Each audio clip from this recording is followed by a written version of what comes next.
Ravens Wrap is sponsored by Bud Light, Holiday Inn Express, the Ocean City Golf Club, Comfort Inn, Russell Street Report, the original Green Turtle, and hosted by the Blue Ox Bar and Grill. In April 1959, Art Wall won the Masters, edging out Carey Middlecoff and Arnold Palmer by finishing birdie, birdie, birdie, par birdie. 1 month later, Ocean City Golf Club celebrated the opening of their first 18 holes. That course has been transformed now into one of the most scenic golf layouts on the East Coast. Come experience 36 of the most beautiful and challenging holes you'll find anywhere. Ocean City Golf Club in Ocean City, Maryland.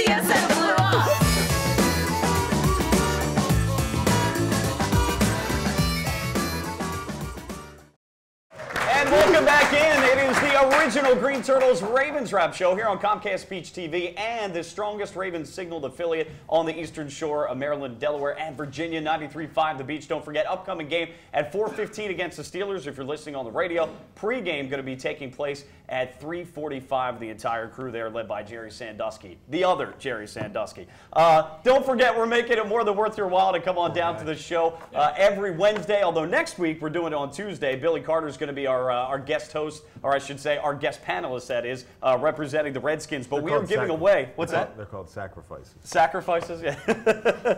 We're giving away tickets for you to see the Redskins, and then a few weeks after that, the Broncos. So we're gonna draw the winner of the tickets on the well, usually it would be the Wednesday. In this case, the Tuesday before the show. But every show you come down, we give you 5 tickets, and you can distribute them in how many tickets you want to, depending on how many bowls we have. We got 2 left now with the Redskins and Broncos game. So best of luck to you to come on out. Also, we got gift certificates we're giving away for hotel stays. And we got a Gecko we're giving away too. Geico, one of our fine sponsors here on the Ravens Wrap Show. The Ravens 16-13 win, guys. Again, I mentioned last break, 5th straight time, Tony. At least 9 wins for the Ravens. We've gotten spoiled. Chances here, depending on the scenarios. I won't get all into too much of the minutia of it, but a chance for the Ravens to secure the AFC North and get a playoff berth, if you could believe this, on Sunday.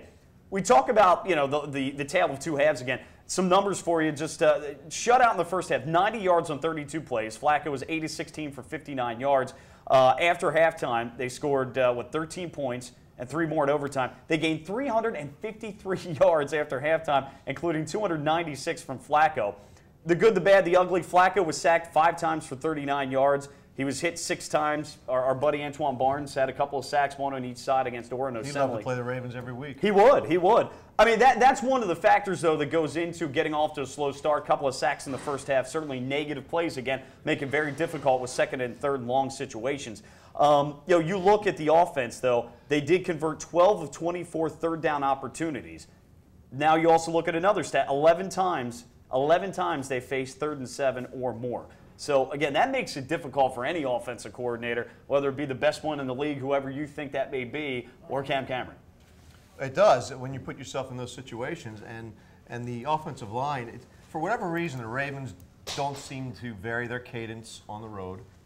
I know crowd noise factors in, but you can't really say that in San Diego. Yeah, so they don't ever change up their cadence, which gives the defensive lineman an advantage. It doesn't seem like they do a lot of misdirection. They use play action when it's 3rd and 10. Doesn't work quite that well when it's 3rd and 10. So they do all these kind of things that they don't.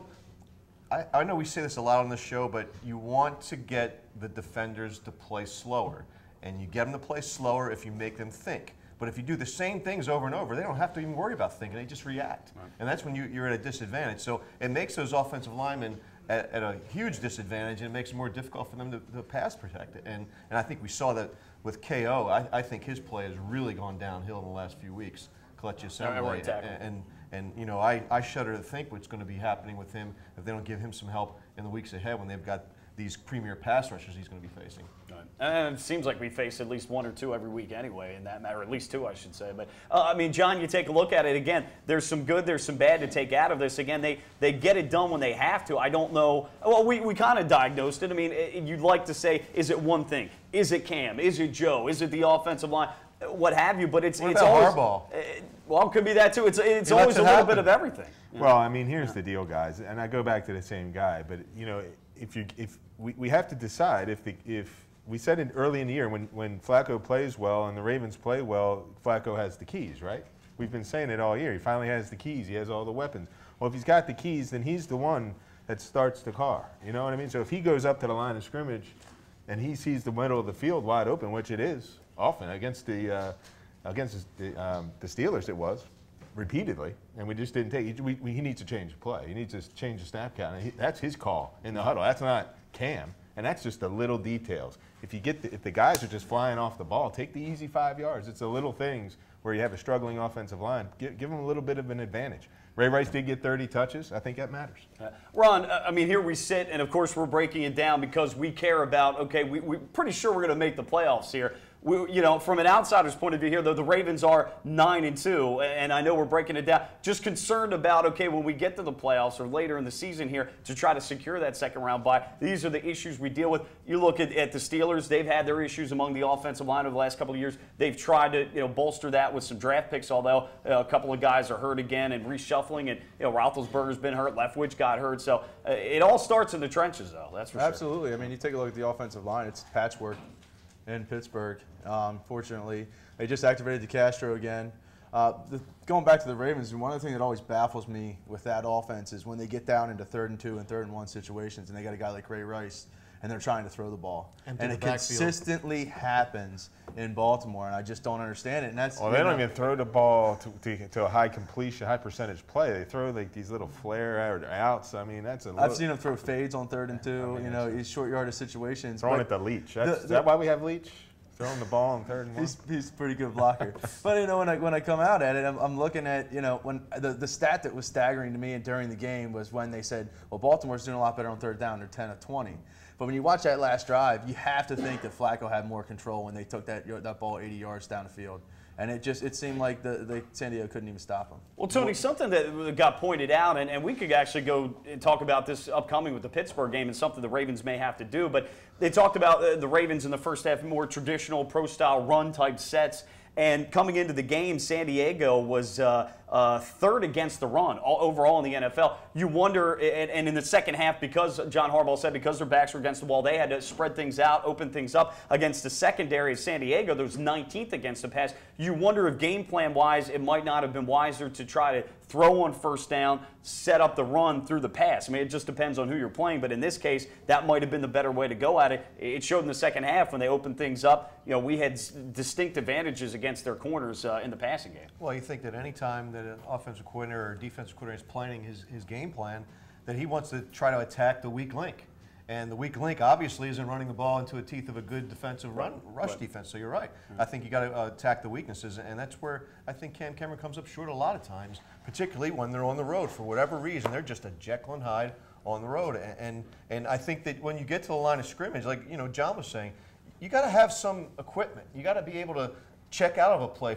But they continue to run a play that is destined for failure pre-snap. Well, this is the deal, though. I mean, in defense of Cam, he calls a play based on what he thinks, tendencies. He watches the film and all that stuff.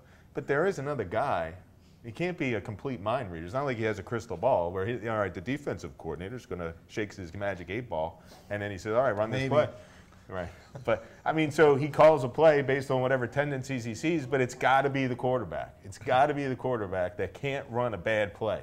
He's got to know what the matchups are and the personnel that he has in the formations and what he sees in front of his face. And that's what I was saying, I guess we were talking about earlier. When he's thinking, he can't perform. When he's not thinking, it seems like he can whip the ball all over the place. Well, let's talk about thinking and decisions and all that. Let's get to the big play in the game, the 4th and 29. At that point, Joe Flacco said after the game that he felt like the best bet would be dump it off to Ray Rice there instead of just heaving it up in the air where the San Diego Chargers on defense are playing 4 or 5 back and the secondary playing the sticks. It sounds very simple, to dump it to Ray Rice, but that was the smartest move on that play to do and give it to him. Let me tell you something. Playing the game, that's a quick play. And now it worked out. But you never see any quarterback on fourth, and it's basically the game. It worked out and it's great, but if there's one guy that can pull that off. What if he gets 5 yards? Okay, but if there's one guy that can pull that off, that's Ray Rice. I'm okay knowing that on that play that you got throw a Hail Mary. But you got 6 or 7 guys back. I'm okay with taking my chances with Ray Rice with the defense completely back. That's a terrible. Taking on This is hindsight and it worked, and I'm going to be at a disadvantage here. But that is terrible. I respect that. Who here didn't say, "What are you doing?" when they dumped that ball down? There was 8 guys back. 8 guys. That's right. That's the thing, though. That's a quick. But there was 8 guys. There was 4 deep, and there was 4 covering that short middle. And but the short middles, they were still pretty far back. But you know, here's the thing, and I feel this too as a fan and an observer of the team, that we're focusing on all these negative things. Yeah, right. I'm trying to promote some and we're 9-2. Yeah, I know. And we're focusing on all these negative things. But you know what it is? I think it's we see that this team can be great. That's right. They're just not doing the little things to get up to greatness. Yeah. Are you guys satisfied if they just go to the playoffs and the talking point next year is, well, Joe Flacco is the only quarterback in league history to come out in his first 5 years and make it to the playoffs? That's all bull crap Ravens spin. You know what I mean? And I don't personally care about it. I don't care that Harbaugh's first 5 seasons and Flacco's first 5 seasons and Ray Rice's first 5 all make the play. Who cares? No one in the history of this game will ever care, and we shouldn't care either. And I think we all do, we're making the playoffs. Yay, we get playoff tickets. We get a home game. Who cares?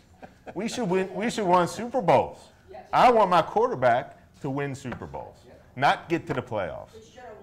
And that's where, Rhonda, that's where we're at from an outsider's point of view. We're always toughest on ourselves. Here we are 9-2, but I think again that speaks to the Ravens and how high they've set the bar in terms of success. Absolutely. I mean, I sitting with the side with the Steelers shirt on. We've been to 3 past 7 years, so 1-2. Baltimore has had opportunities in the playoffs numerous times. Last year, you have that drop pass in the end zone. You can say he swiped out his hands, should have been a catch. Baltimore would have been in the Super Bowl. 2 years ago, 2 years ago, they were up 21 points on the Pittsburgh Steelers.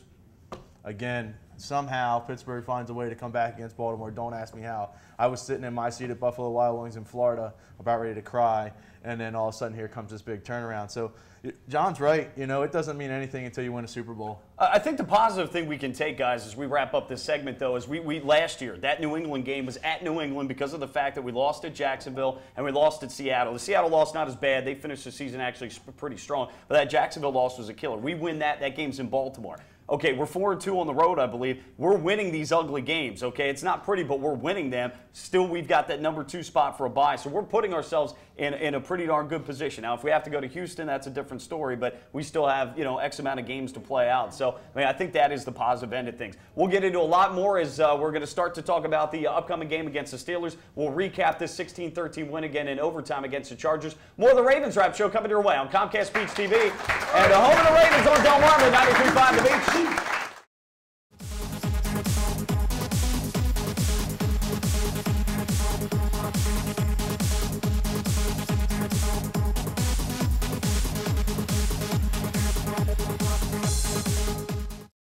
Ravens Wrap is sponsored by Bud Light, Holiday Inn Express, the Ocean City Golf Club, Comfort Inn, Russell Street Report, the original Green Turtle, and hosted by the Blue Ox Bar and Grill. Welcome to the Comfort Inn Gold Coast. Conveniently located just 1 block from the beach and adjacent to shopping at the Gold Coast Mall and the movie theater. Newly renovated and open year-round with a marvelous bayfront view. Visit us on the web at comfortgoldcoast.com and see our hot deals and great golf packages, or simply call our direct reservation line to plan your stay.